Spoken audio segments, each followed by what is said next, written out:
Hello എടാ, ഇറങ്ങിയടാ, ഞങ്ങൾ വരുവാ. അരമണിക്കൂർ. റെഡി ആയിരുന്നോ? ശരി ശരി.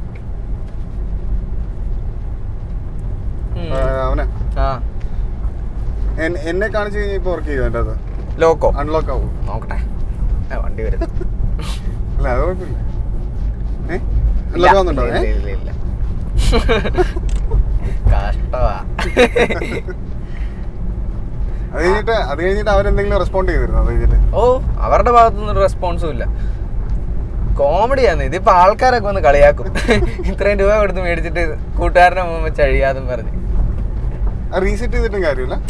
ഞാൻ ഫേസ് ഐ ഡി റീസെറ്റ് ചെയ്ത് നോക്കി. അവർ ആദ്യം ട്വിറ്ററിൽ ട്വീറ്റ് ചെയ്തപ്പോഴേ അവരതാ പറഞ്ഞത് റീസെറ്റ് ചെയ്ത് നോക്കിയപ്പോഴല്ല. ഈ കോമഡി അതല്ല. എൻ്റെ റൈറ്റ്. എൻ്റെ ഫേസ്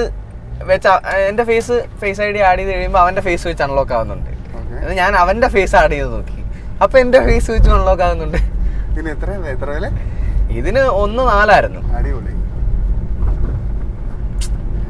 പറഞ്ഞിട്ട് കാര്യമില്ല. ഇടയ്ക്കൊരു അപ്ഡേറ്റ് കണ്ടായിരുന്നു. ഇതിന്റെ എന്തോ ഫ്രണ്ട് ക്യാമിന്റെ പ്രശ്നമാണെന്നോ മറ്റോ. ആപ്പിൾ അതിന് ആൾക്കാർക്ക് ഫ്രീ ആയിട്ട് ഫിക്സ് ചെയ്ത് കൊടുക്കുന്നു എന്നും പറഞ്ഞൊരു വീഡിയോ ഉണ്ടായിരുന്നു. വീഡിയോയും പെട്ടെ ഒരു ആർട്ടിക്കിൾ കണ്ടായിരുന്നു.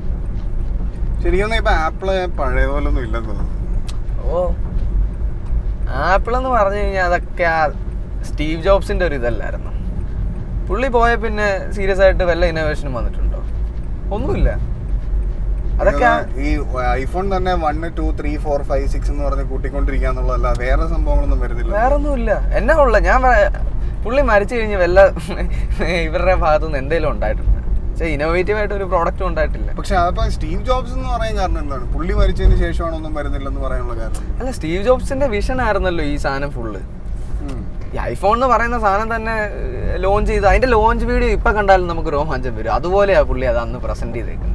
അങ്ങനെ ഒരു സംഭവം എന്നാ പറയുന്നത്, അങ്ങനെ ഒരു മൾട്ടി ടച്ച് സ്ക്രീനോ എന്താ പറയാ ഫുൾ സ്ക്രീൻ ഉള്ള ഒരു ഫോൺ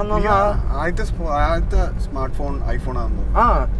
സ്മാർട്ട് ഫോൺ എന്ന് പറയാൻ മറ്റേ ഇതുണ്ടായിരുന്നു, കീപാഡുള്ള കീപാഡുള്ള ഫോൺസ് ഉണ്ടായിരുന്നു. പക്ഷെ അത് iOS-ന്റെ അത്രയും ആ ഒരു എന്നാ പറയാ. ഞാൻ ചോദിക്കുന്നത് ഈ സ്റ്റീവ് ജോബ്സ് ആണ് സംഭവം എന്ന് പറഞ്ഞ് ഇത്ര ഊന്നി പറയാനായിട്ടുള്ള കാരണം എന്നുള്ളത് ഞാൻ ചോദിക്കുന്നത്.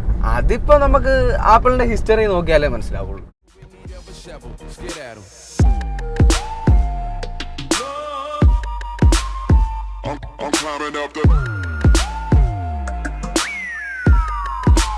1976 സ്റ്റീവ് ജോബ്സും സ്റ്റീവ് വോസ്നിയാക്കും കൂടി ചേർന്ന് സ്റ്റീവ് ജോബ്സിൻ്റെ വീടിനോട് ചേർന്നുള്ള ഒരു ചെറിയ മുറിയിലാണ് ആപ്പിൾ കമ്പ്യൂട്ടേഴ്സ് തുടങ്ങിയത്. 1977 ആപ്പിൾ 2 എന്ന സക്സസ്ഫുൾ ആയ കമ്പ്യൂട്ടർ അവതരിപ്പിച്ചത്. 1980 ആപ്പിൾ കമ്പ്യൂട്ടർ IPO ഇഷ്യൂ ചെയ്തു. അതായത് ആപ്പിളിൻ്റെ ഷെയർസ് പൊതുജനങ്ങൾക്ക് വാങ്ങാനുള്ള അവസരം നൽകി. അത് കമ്പനി വികസിപ്പിക്കാനുള്ള ഫണ്ട് റൈസിങ്ങിൻ്റെ ഭാഗമായിരുന്നു. 1983 സ്റ്റീവ് ജോബ്സ് അന്നത്തെ പെപ്സി കോള കമ്പനിയുടെ CEO ആയ ജോൺ സ്കള്ളിയെ ആപ്പിൾ കമ്പ്യൂട്ടേഴ്സിൻ്റെ CEO ആകാൻ ക്ഷണിച്ചു. അന്ന് സ്റ്റീവ് ജോബ്സ് ജോൺ സ്കള്ളിയോട് പറഞ്ഞ വാക്കുകൾ വളരെ പ്രശസ്തമാണ്. Do you want to sell sugared water for the rest of your life or do you want to come with me and change the world? 1985 John Sculley തന്നെ board of ഡയറക്ടേഴ്സിനെ വിശ്വാസത്തിലെടുത്ത് Steve ജോബ്സിനെ Apple കമ്പ്യൂട്ടറിൽ നിന്നും പുറത്താക്കി. തകർന്നുപോയ Steve jobs വീണ്ടും പുതിയ സംരംഭം തുടങ്ങി വെച്ചു, നെക്സ്റ്റ് കമ്പ്യൂട്ടേഴ്സ്. അത്രയും നാൾ കോമ്പറ്റീറ്റർ ഇല്ലായിരുന്ന ആപ്പിളിന് 10 വർഷത്തിന് ശേഷം ഒരു കോമ്പറ്റീറ്റർ വന്നു. 1987 മൈക്രോസോഫ്റ്റ് അവരുടെ ആദ്യ വിൻഡോസ് വെർഷൻ റിലീസ് ചെയ്തു. നാളുകൾ കടന്നുപോയി. ഒരുപാട് CEOs വന്നുപോയെങ്കിലും ആപ്പിൾ കമ്പ്യൂട്ടേഴ്സിന് അത്ര നല്ല സമയമായിരുന്നില്ല. ആ ഇടയ്ക്കാണ് സ്റ്റീവ് ജോബ്സ് പിക്ചർ ആനിമേഷൻ സ്റ്റുഡിയോസിൻ്റെ ഷെയറുകൾ വാങ്ങുന്നത്. അതിനുശേഷമാണ് ടോയ് സ്റ്റോറി എന്ന ആദ്യ കമ്പ്യൂട്ടർ ഡെവലപ്ഡ് ആനിമേഷൻ മൂവി പുറത്തിറക്കിയത്. അതിൻ്റെ വിജയത്തോടു കൂടി സ്റ്റീവ് ജോബ്സ് വീണ്ടും പ്രശസ്തിയുടെ കൊടുമുടി കയറി. 1997 സംഭവബഹുലമായ കാര്യമാണ് സംഭവിച്ചത്. ആപ്പിൾ കമ്പ്യൂട്ടേഴ്സ് സ്റ്റീവ് ജോബ്സിനെ തിരികെ കൊണ്ടുവരാൻ നെക്സ്റ്റ് കമ്പ്യൂട്ടേഴ്സിനെ വിലയ്ക്ക് വാങ്ങി. സ്റ്റീവ് ജോബ്സിനെ കമ്പനിയുടെ അഡ്വൈസറായി നിയമിക്കുകയും ചെയ്തു. അതേ വർഷം തന്നെ ആപ്പിൾ കമ്പ്യൂട്ടേഴ്സ് വലിയ കടബാധ്യതയിലേക്ക് നീങ്ങി.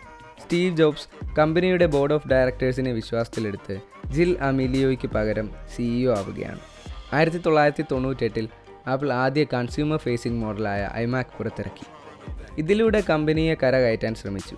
അതിനുശേഷം വിജയങ്ങളുടെ പരമ്പരയായിരുന്നു. 2001 iPod, 2003 iTunes digital store, 2006 MacBook pro, അതിനുശേഷം 2007 ലോകത്തെ തന്നെ ഞെട്ടിച്ചുകൊണ്ട് ആപ്പിൾ ഐഫോൺ പുറത്തിറക്കിയത്. അങ്ങനെ 2011 ലോകത്തിലെ ഏറ്റവും കൂടുതൽ മാർക്കറ്റ് ക്യാപിറ്റലൈസേഷനുള്ള കമ്പനിയായി ആപ്പിൾ മാറി. അതേ വർഷം 56 വയസ്സുള്ള സ്റ്റീവ് ജോബ്സ് പാൻക്രിയാറ്റിക് ക്യാൻസർ ബാധിതനായി മരണമടഞ്ഞു. സ്റ്റീവ് ജോബ്സ് ആയിരുന്നു ആപ്പിൾ എന്ന് പറയുന്ന ഒരു സംഭവം.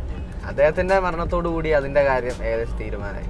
ഇപ്പം എന്ത് സംഭവിക്കുന്നതെന്ന് വെച്ച് കഴിഞ്ഞാൽ ഇപ്പം ഐഫോൺ 10 ഇറങ്ങി. ഇതിലെ സീരിയസ് ഇന്നോവേഷൻ എന്ന് പറഞ്ഞാൽ എന്നാ ഫേസ് ID. ആ സാധനം ഫ്ലോപ്പാണ്. ഇപ്പോൾ എൻ്റെ കേസ് മാത്രമല്ല, ധാരാളം പേര് ഇത് റിപ്പോർട്ട് ചെയ്തിട്ടുണ്ട്. അങ്ങനെ സ്റ്റീവ് ജോബ്സ് ആയിരുന്നെങ്കിൽ ചിലപ്പോൾ ഇങ്ങനത്തെ ഒരു സംഭവം ഉണ്ടാവില്ല. ഒരിക്കലും ഇല്ല, 100% ഷുവറാണ് ഇങ്ങനൊരു സംഭവം ഉണ്ടാകത്തേ ഇല്ല. കാരണം പുള്ളിയാ ചെയ്തിരുന്നെങ്കിൽ കംപ്ലീറ്റ് പെർഫെക്റ്റ് ആക്കിയിട്ട് പുള്ളി ഈ സാധനം പുറത്ത് ഇറക്കുള്ളൂ. ഇനിയിപ്പോ ശരിക്കും പറഞ്ഞു കഴിഞ്ഞാൽ ഈ പറഞ്ഞ അനുസരിച്ച് 2011 കഴിഞ്ഞിട്ട് ഇപ്പൊ കാര്യമായിട്ട് ഒരു സംഭവം ഇറങ്ങിയിട്ടില്ല, ഒന്നുമില്ല. ഇനിയിപ്പോ ഞാൻ പറയട്ടെ, ഇനിയിപ്പോ ഇവർക്ക് ഇനിയും അധികം ഫോൺസ് ഇറക്കാമല്ലോ. ഇനിയിപ്പം 11 ഇറക്കാം, 12 ഇറക്കാം, അങ്ങനെ ഒരു മുമ്പോട്ട് പോകുന്നത് എനിക്ക് തോന്നുന്നത്. കാരണം ഇനി ഒരു സീരിയസ് ആയിട്ടുള്ള ഒരു ഇന്നോവേഷൻ ഒന്നും ഇവരുടെ സൈഡിൽ നിന്ന് ഉണ്ടാവുമെന്ന് തോന്നുന്നില്ല. അല്ലെ പിന്നെ സ്റ്റീവ് ജോബ്സ് പോലെ മറ്റാരെങ്കിലും ഇനി വരണം. അങ്ങനെയൊക്കെ വന്നു കഴിഞ്ഞാൽ എന്തെങ്കിലുമൊക്കെ നടക്കുമായിരിക്കാം. ആപ്പിൾ ഇല്ലെങ്കിൽ ഇപ്പോഴത്തെ നിലയിൽ പോയിട്ട് വലിയ കാര്യമുണ്ടെന്ന് തോന്നുന്നില്ല. കാരണം ഉള്ള കാര്യം പറയാമല്ലോ, ബ്രാൻഡ് വാല്യൂ മാത്രമേ ഉള്ളൂ ഇപ്പം ആപ്പിളിന്. സീരിയസ് ഇന്നോവേഷൻ എന്ന് പറയുന്ന ഒന്നുമില്ല. ഏതായാലും നമുക്ക് കാത്തിരുന്ന് കാണാം എന്തെങ്കിലും പുതിയത് വരുമെന്നുള്ളൂ. നോക്കാം.